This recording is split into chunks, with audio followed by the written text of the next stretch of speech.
جو لوگ اللہ کے نام پہ خرچ کریں گے تو اللہ تعالیٰ کہہ رہا ہے وصلی علیہم، اے میرے حبیب ساری امت پر نہیں، جو تیری امت میں میرے نام پہ خرچ کریں گے ان پہ تو درود پڑھ۔ اگرچہ یہاں صلی دعا کے معنی میں ہے کہ تو ان کے لیے دعا کر، آپ ان کے لیے دعا فرمائیں۔ تو مال خرچ کرنے والوں کے لیے اللہ اپنے حبیب سے فرما رہے ہیں کہ ان کے لیے آپ دعا کریں، صلی علیہم ان صلاتک سکن لہم۔ آپ کی جو دعا ہوگی اور آپ کی جو صلات ہوگی، جو آپ کا درود ہوگا، دنیا اور آخرت کے سارے مسائل ان کے حل کر کے لے جائے گا، ان کی دنیا بھی سکھی کر دے گا، ان کی آخرت بھی سکھی کر دے گا۔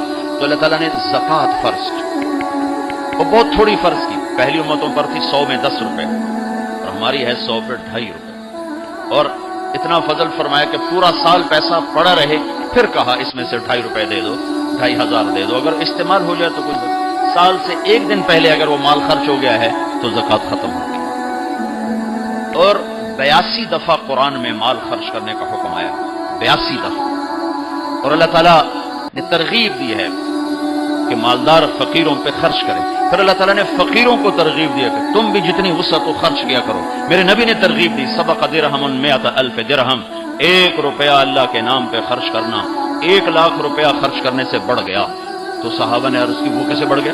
تو آپ نے کہا ایک آدمی کے پاس 2 روپے، ایک آدمی کے پاس کروڑوں روپے، جس کے پاس 2 روپے تھے اس نے 1 روپیہ اللہ کے نام پہ دے دیا، اور جس کے پاس کروڑوں تھے اس نے 1 لاکھ دیا۔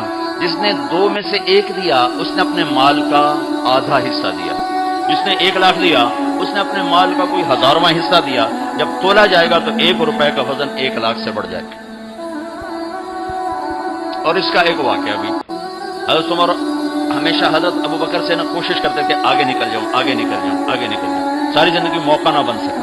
تبوک کا موقع آیا تو اللہ کے نبی نے کہا مال خرچ کرو۔ عثمان رضی اللہ تعالیٰ نے 10,000 لشکر کا سارا سامان تیار کیا، ان کی سواریاں، ان کا راشن کے لیے تھیلوں کو بند کرنے کے لیے دھاگے تک اپنے گھر سے دیے، اور 300 دینار اوپر دیے۔ تو اللہ کے نبی کی جھولی میں وہ 300 دینار پڑے تھے یوں، اور آپ ان دیناروں کو اٹھا اٹھا کے یوں فرما رہے تھے ما علی عثمان اللہ یعمل بعد، عثمان آج کے بعد کچھ بھی نہ کرے تو جنت واجب ہو۔ تو عمر کہنے لگے آج میں ابو بکر کو کاٹ سکتا ہوں، آج میں اس سے آگے نکل سکتا ہوں کہ وہ آج کل غریب ہے، میں مالدار ہوں، تو وہ تھوڑا لائے گا میں زیادہ لاؤں گا تو میں بڑھ جاؤں گا۔ لہٰذا انہوں نے اپنے مال کا آدھا حصہ، آدھا گھر میں رکھا اور آدھا لے کر آئے۔ ابو بکر نے جھاڑو پھیر دیا، جو کچھ تھا وہ سارا سمیٹ کے لے آئے۔ جب دونوں پراپرٹی سامنے رکھی گئیں تو حضرت عمر کی بہت زیادہ نظر آ رہی، ابو بکر کی بہت تھوڑی نظر آ رہی، لہذا حضرت عمر بڑے اطمینان میں کھڑے کہ آج جیت خطاب کے بیٹے کی ہے۔ میں قربان جاؤں، اللہ رسول تو جانتے ہیں کہ کون کیا کر کے آیا ہے، تو میرے نبی نے سوال ہی بدل دیا جو اس موقع کا سوال ہی نہیں۔ کوئی آدمی مسجد میں چندہ دینے جائے، مدرسے میں چندہ دینے جائے، کہ جی مول صاحب یہ 1 لاکھ روپیہ ہے مدرسے کے لیے، مسجد کے لیے، آگے مولوی صاحب کہیں پیچھے کتنے پڑے ہوئے ہیں، تو کہے گا یہ بھی واپس کرو، میں تو تھوڑی نیت ہے جو کوئی چکر لگتا ہے کہ تسی ٹھیکیدار ہو، مگر علی شاید ابھی پیچھے کتنے پے ہیں، یہ موقع کا سوال ہے ہی نہیں۔ مولوی صاحب کو چاہیے جی جزاک اللہ، یہ لیجیے رسید، بسم اللہ، پھر بھی موقع آئے تو دیتے رہیں۔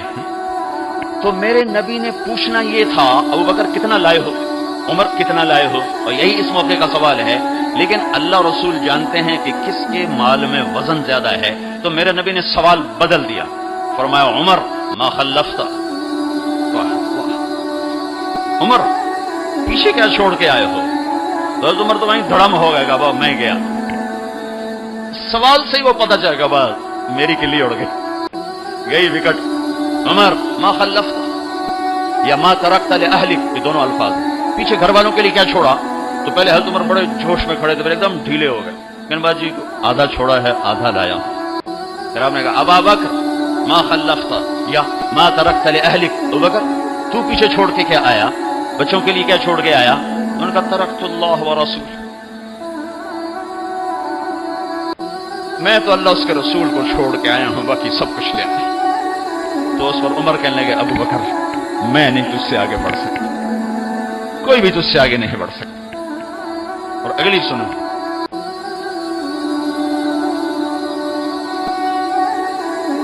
اپنے کپڑے بھی دے دیے اور ایک ٹاٹ تھا وہ پہن کر اس کو کانٹوں سے سی لیا۔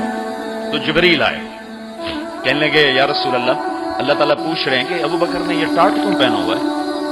تو آپ نے کہا کہ ابو بکر نے سارا کچھ اللہ اس کے رسول پہ لگا دیا ہے، اس لیے یہ پہنا ہوا ہے۔ تو کہا یا رسول اللہ، اللہ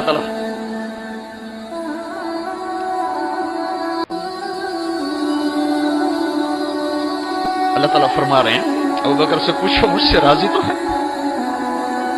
مجھ سے راضی تو ہے؟ اس فقر میں مجھ سے راضی ہے؟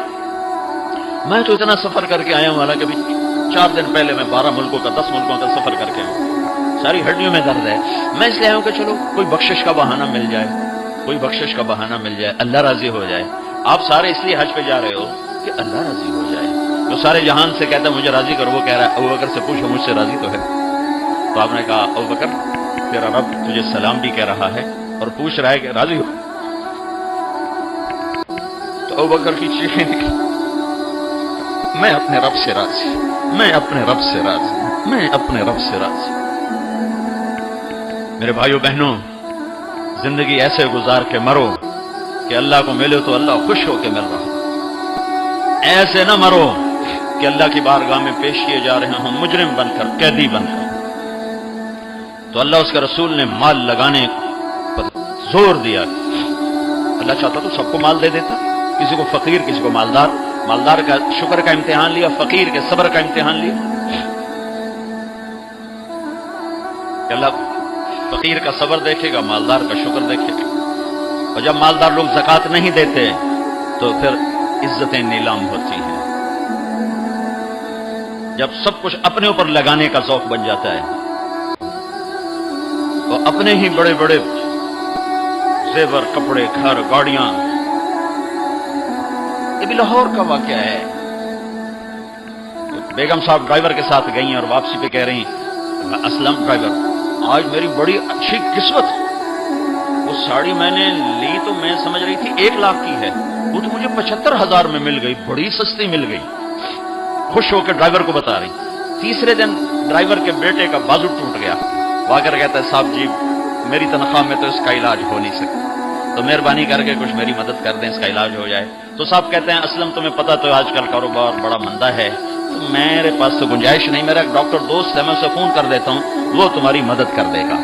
جب اس طرح ہوتا ہے تو پھر ڈاکے، چوریاں، قتل و غارت شروع ہوتے ہیں۔ جب اس طرح ہوتا ہے تو مالداروں میں تکبر پیدا ہوتا ہے اور غریبوں میں ظلم پیدا ہوتا ہے۔